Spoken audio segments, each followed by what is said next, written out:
आज इस पावन दिन पर आप सभी का स्वागत है।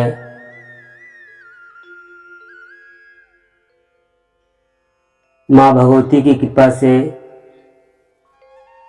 आज हम सभी लोग यहाँ पर उपस्थित हुए हैं और नवरात्रि के इस पावन शुभ अवसर पर हम आध्यात्मिक के विषय पर चर्चा करने की कोशिश करूंगा।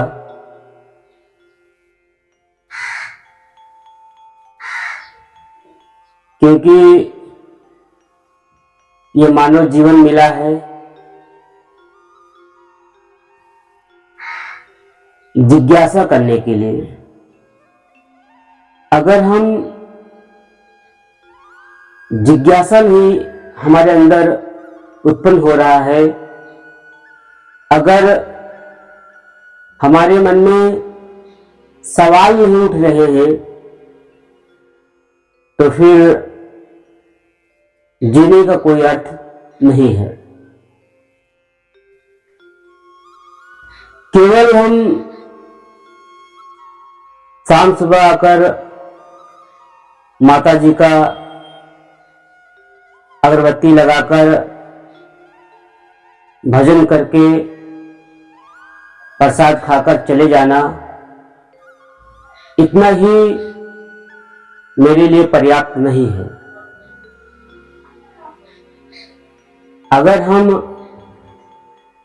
पूजा कर रहे हैं तो पूजा का मतलब क्या होता है, क्या अर्थ होता है, उसको समझने की कोशिश करिए।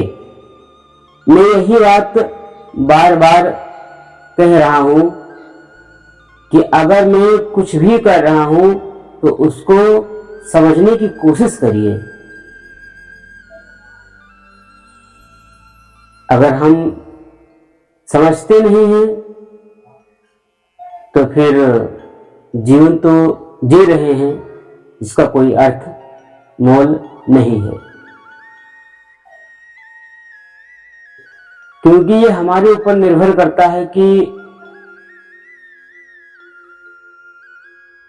मैं सही सोच सकता हूं या गलत सोच सकता हूं, यह हमारे ऊपर निर्भर करता है। मैं अगर सही सोच रहा हूं तो ये हमारे लिए हित की बात है, और मैं गलत सोच रहा हूं तो हमारे लिए ही है। इसमें किसी का नुकसान होने वाला नहीं है।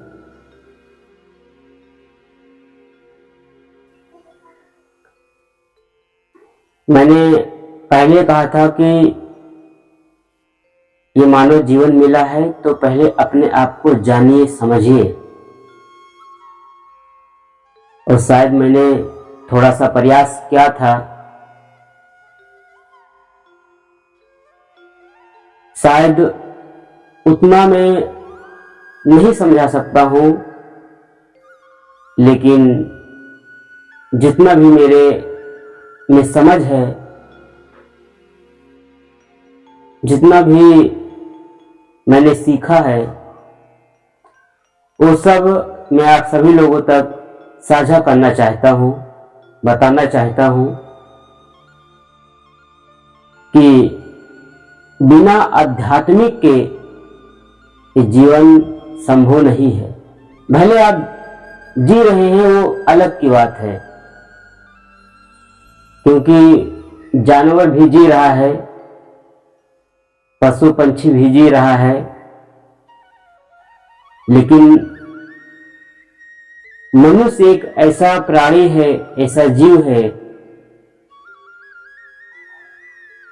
कि वो आत्मा और परमात्मा के बारे में सोच समझ सकता है।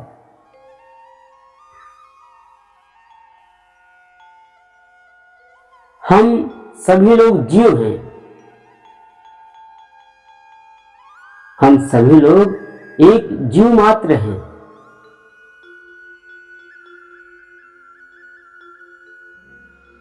सत्य ही आत्मा है, सत्य ही परमात्मा है।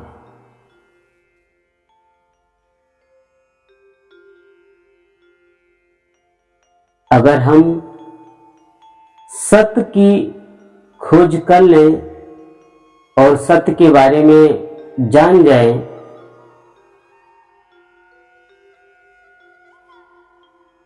तो फिर इस संसार के दुख से शायद छुटकारा पा सकते हैं।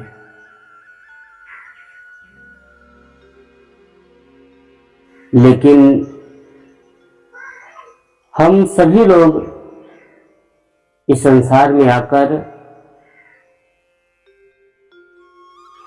इतना व्यस्त हो गए हैं, इतना बिजी हो गए हैं कि थोड़ा सा भी समय नहीं मिल पा रहा है कि हम कम से कम अपने बारे में जाने और जो सत्य है उसको पहचाने। सत्य केवल परमात्मा है बस। इस संसार में जितना भी आपको दिखाई पड़ रहा है सब नाश्वर है, एक ना एक दिन नष्ट हो जाना है।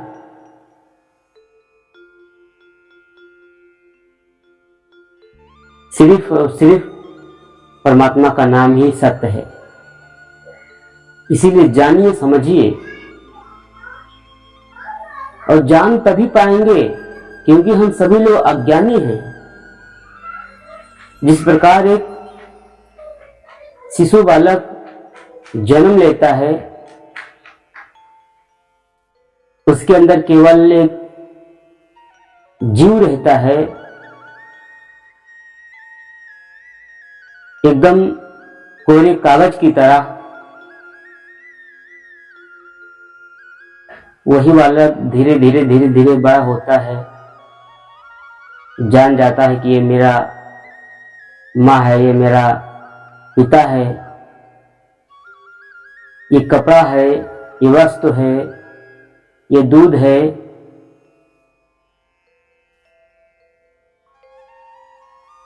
लेकिन ज्ञान वो तभी उसको मिलेगा जब हम उसके करीब जाएंगे, उसको समझने की कोशिश करेंगे, तभी वो चीज मिल पाएगा।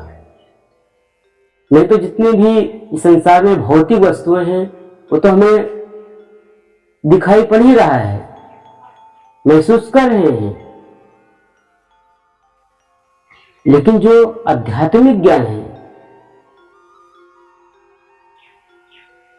आध्यात्मिक ज्ञान कहीं बाजार में मिलने वाला नहीं है।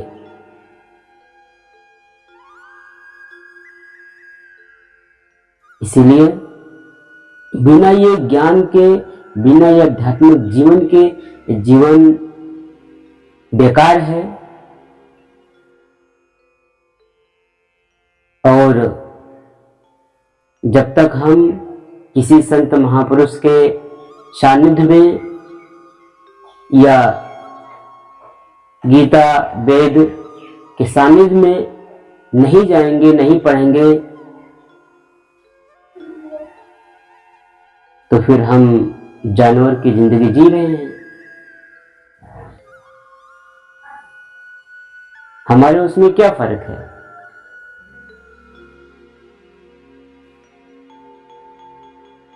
हमारा जन्म ही हुआ है कि हम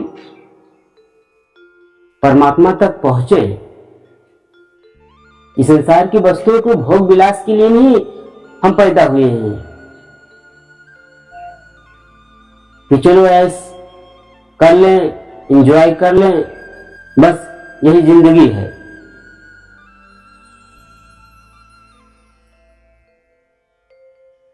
इससे हमारा कल्याण होने वाला नहीं है।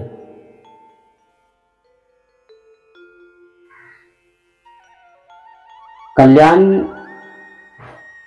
होगा जब हम जानेंगे, समझेंगे आज सभी माताएं बहनें, नवरात्रि का समय चल रहा है, व्रत उपवास करती हैं, पूजा करती हैं।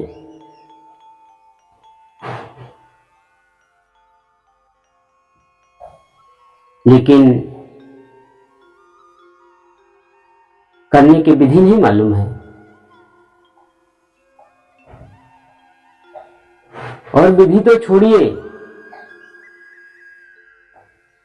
हमारे घर में बुजुर्ग हैं, माता पिता हैं, सास ससुर हैं, अगर हम उनकी सेवा नहीं कर पा रहे हैं तो क्या हम, जिसमें जान नहीं है, हम केवल श्रद्धा के अनुसार से हम उनको मानते हैं, पूजते हैं,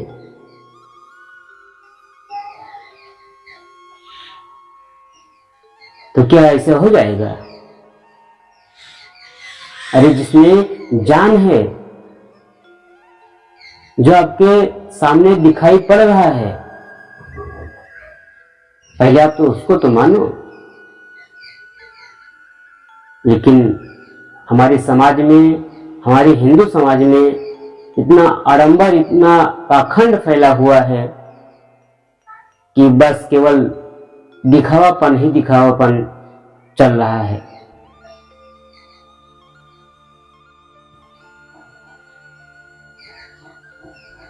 हम अपने घर के माता पिता, सास ससुर की सेवा नहीं कर पा रहे हैं। मानव जीवन इतना सरल भी नहीं है जितना सरल हम और आप समझ बैठे हैं, जान बैठे हैं। कुछ लोग ऐसे होते हैं कि कहते हैं, अरे चलो ये मानो ये शरीर मिला है एंजॉय करने के लिए।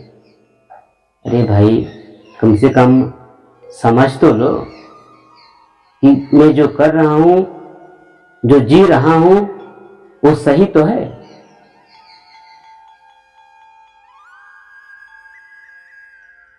लेकिन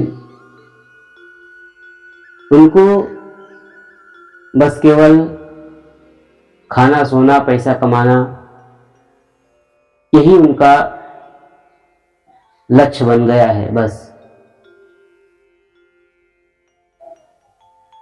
यही तो सब लोग कर रहे हैं।